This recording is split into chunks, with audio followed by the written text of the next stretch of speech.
നമസ്കാരം.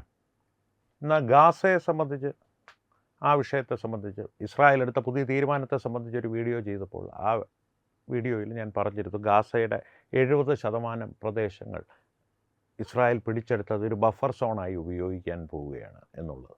ഈ ബഫർ സോണിനെ സംബന്ധിച്ച് പറയുമ്പോൾ ഭാരതത്തിലും നിരവധി ബഫർ സോണുകൾ ഉണ്ടായിരുന്നു എന്ന് തന്നെ വേണം പറയാൻ.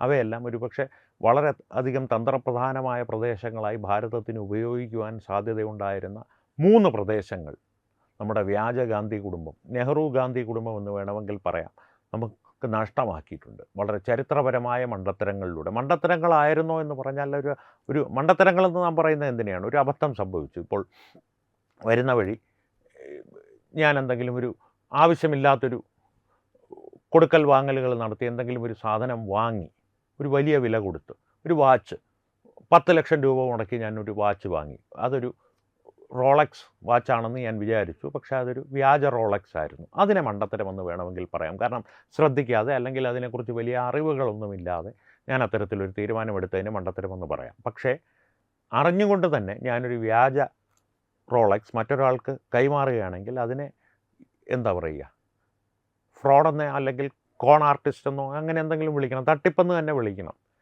അത്തരത്തിലൊരു തട്ടിപ്പായിരുന്നോ അതോ എന്തെങ്കിലും സ്വാർത്ഥ ലാഭങ്ങൾക്ക് വേണ്ടിയിട്ടുള്ള തീരുമാനങ്ങളായിരുന്നോ ഈ 3 പ്രദേശങ്ങൾ നഷ്ടപ്പെടുത്തിയതിലൂടെ നെഹ്റു വ്യാജ ഗാന്ധി കുടുംബം എടുത്തത് എന്നുള്ളതിനെ സംബന്ധിച്ച് കൃത്യമായ വിവരങ്ങളൊന്നും ലഭ്യമല്ല. പക്ഷേ കൃത്യമായി ഇതിൻ്റെ ഒരു പ്രാധാന്യം അവർ മനസ്സിലാക്കിയില്ല എന്നുള്ള ഭാവത്തിലാണ് ഈ 3 പ്രദേശങ്ങളും നമുക്ക് നഷ്ടമാക്കിയത്.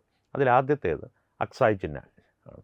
കാരണം ചൈനയോടുള്ള സൗഹൃദം, ഹിന്ദി ചീനി ഭായി ഭായി എന്ന മുറവിളി കൂട്ടിക്കൊണ്ട് നടന്ന് ഭാരതത്തിൻ്റെ സൈനിക ശക്തി ഒരു തരത്തിലും വർദ്ധിപ്പിക്കുവാനുള്ള അനുവാദം നൽകാതെ ഐക്യരാഷ്ട്രസഭയിലേക്കുള്ള ചൈനയുടെ സ്ഥിരാംഗത്വത്തിന്, അതായത് ഭാരതത്തിന് വെച്ച് നീട്ടപ്പെട്ട അമേരിക്ക ഉൾപ്പെടെ അമേരിക്കയും റഷ്യയും ഒരുപോലെ ഭാരതത്തിന് ഐക്യരാഷ്ട്രസഭയിലെ സ്ഥിരാംഗത്വം വെച്ച് നീട്ടിയപ്പോൾ ഞങ്ങൾക്കത് വേണ്ട, ഇപ്പോൾ അത് ആവശ്യം ചൈനയ്ക്കാണ്, ചൈനയുമായിട്ട് ഞങ്ങളൊരു സൗഹൃദത്തിൽ തന്നെ തുടർന്നു പോകാൻ ആഗ്രഹിക്കുന്നു, ഇപ്പോൾ ഞങ്ങൾ ഐക്യരാഷ്ട്രസഭയിൽ സ്ഥിരാംഗത്വം നേടിയാൽ ചൈനയ്ക്കത് വിഷമമാകും എന്ന് വിജയലക്ഷ്മി പണ്ഡിറ്റിന്, സ്വന്തം സഹോദരിയായ വിജയലക്ഷ്മി പണ്ഡിറ്റിന് കത്തെഴുതി പറഞ്ഞതാണ്. അതുകൊണ്ടാണ് ഞാൻ ഇത്തരത്തിലൊരു തീരുമാനമെടുക്കുന്നത് എന്ന് പറഞ്ഞുകൊണ്ട് ചൈനയ്ക്ക് ആ സ്ഥിരാംഗത്വം മറിച്ച് നൽകിയ നെഹ്റു ഒടുവിൽ നേരിടേണ്ടി വന്നത് 1962 ചൈനയുടെ ചതിയായിരുന്നു.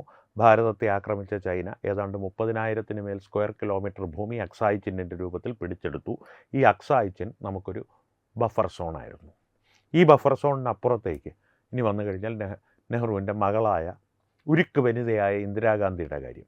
1971 ബംഗ്ലാദേശ് ഉണ്ടാക്കി കൊടുത്തപ്പോൾ, അതായത് കിഴക്കൻ പാകിസ്ഥാനെ വിഭജിച്ച് ബംഗ്ലാദേശ് ആക്കിയ യുദ്ധത്തിൽ 93,000 സൈനികർ കീഴടങ്ങിയപ്പോൾ നമ്മുടെ 54 സൈനികരെ പാകിസ്ഥാൻ പിടിച്ചു വെച്ചിരുന്ന അവരെ വിട്ടുകിട്ടുവാനുള്ള ഒരു വിലപേശൽ പോലും അല്ലെങ്കിൽ ഒരു തരത്തിലുള്ള നെഗോഷിയേഷൻ നടത്താതെ 93,000 സൈനികരെ തിരിച്ചു കൊടുത്തു എന്നുള്ള ഏറ്റവും വലിയ ക്രൂരത ഇന്ദിരാഗാന്ധി ചെയ്തു എന്നുള്ളത് ചരിത്രപരമായിട്ടുള്ള വസ്തുതയാണ്.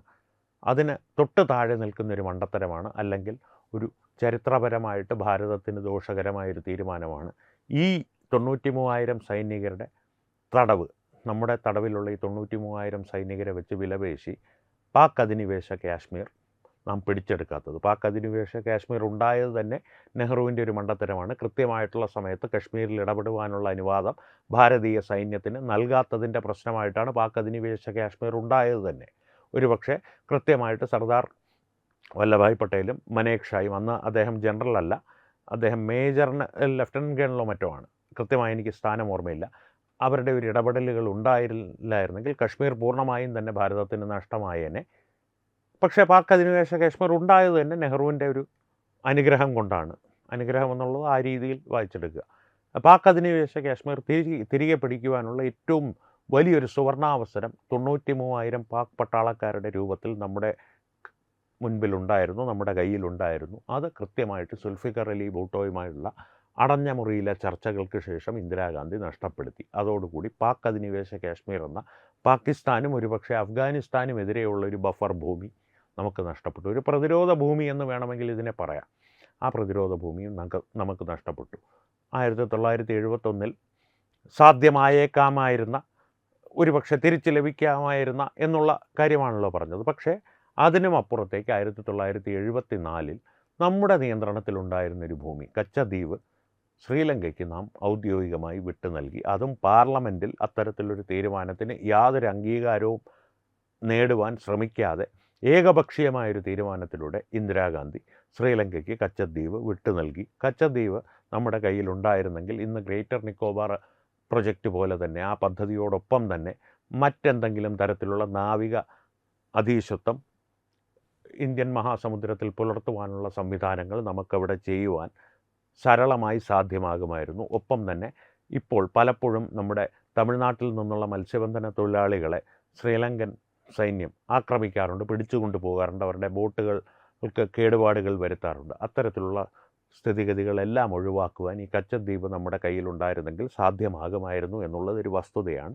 കൃത്യമായി ആ ഒരു ഭൂമിയും നമുക്ക് വിട്ടുകൊടുത്തു. അതുതന്നെ ഞാൻ ഈ പറഞ്ഞ പ്രശ്നം ഗുണഗണങ്ങളെല്ലാം ഉണ്ടായിരുന്നത് കൊണ്ട് തന്നെ കച്ചദ്വീപും നമ്മുടെ ഒരു പ്രതിരോധ ഭൂമിയായി പരിണമിക്കുമായിരുന്നു.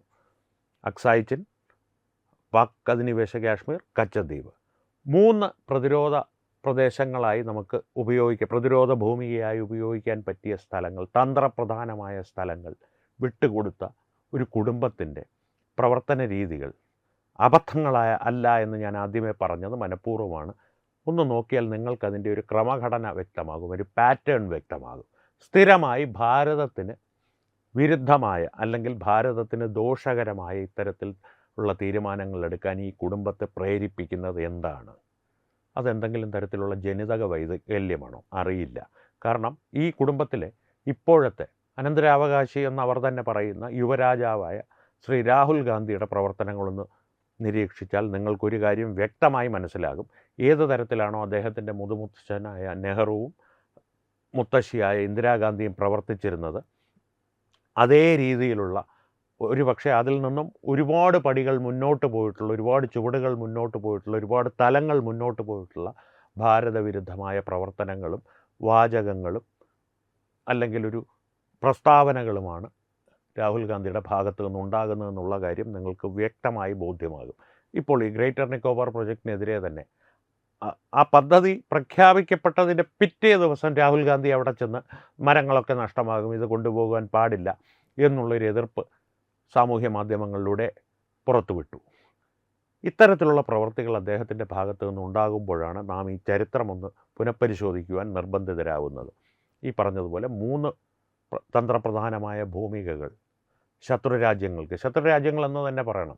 കാരണം ഇവരെ ആരും ഔദ്യോഗികമായിട്ട് ഇപ്പോൾ പാകിസ്ഥാനെ ഒഴികെ ചൈനയോ ശ്രീലങ്കയോ നമ്മുടെ പ്രഖ്യാപിത ശത്രുക്കളല്ലെങ്കിൽ പോലും നമുക്ക് ദോഷകരമായ തീരുമാനങ്ങൾ ഏത് സമയത്തും എടുത്തേക്കാവുന്ന രാജ്യങ്ങളായി നമ്മളുമായി അതിർത്തി പങ്കിടുന്നതോ അല്ലെങ്കിൽ നമ്മുടെ തൊട്ടയൽപക്കത്തുള്ളതോ ആയ രാജ്യങ്ങളാണ് ഇവയെല്ലാം. ഇവയൊന്നും നമ്മുടെ പൂർണ്ണമായ സൗഹൃദ രാഷ്ട്രങ്ങളല്ല. ഇതും വസ്തുതയാണ്. അതുകൊണ്ടാണ് ഞാൻ ശത്രുരാജ്യം എന്നൊരു പദം ഉപയോഗിച്ച് ഇത്തരത്തിലുള്ള 3 രാജ്യങ്ങൾക്കെതിരെ ഒരു പ്രതിരോധ ഭൂമികയായി നമുക്ക് ഉപയോഗിക്കാൻ പറ്റിയ തന്ത്രപ്രധാനമായ സ്ഥലങ്ങൾ നഷ്ടപ്പെടുത്തിയ ഒരു കുടുംബത്തിൻ്റെ അനന്തരാവകാശി തുടരെ ഭാരതീയ സേനയ്ക്കും ഭാരതത്തിൻ്റെ ആന്തരിക സുരക്ഷയ്ക്ക് വേണ്ടി ശ്രമിക്കുന്ന രാഷ്ട്രീയ നേതാക്കൾക്കെതിരെയും ഒക്കെ പ്രസ്താവനകൾ നടത്തുകയും പ്രവർത്തിക്കുകയും ചെയ്യുമ്പോൾ ഞാൻ ഈ പറഞ്ഞ ക്രമഘടന, പാറ്റേൺ, പ്രവർത്തനത്തിലെ ക്രമഘടന നിങ്ങൾക്ക് ബോധ്യമാകുമെന്ന് ഞാൻ കരുതുന്നു.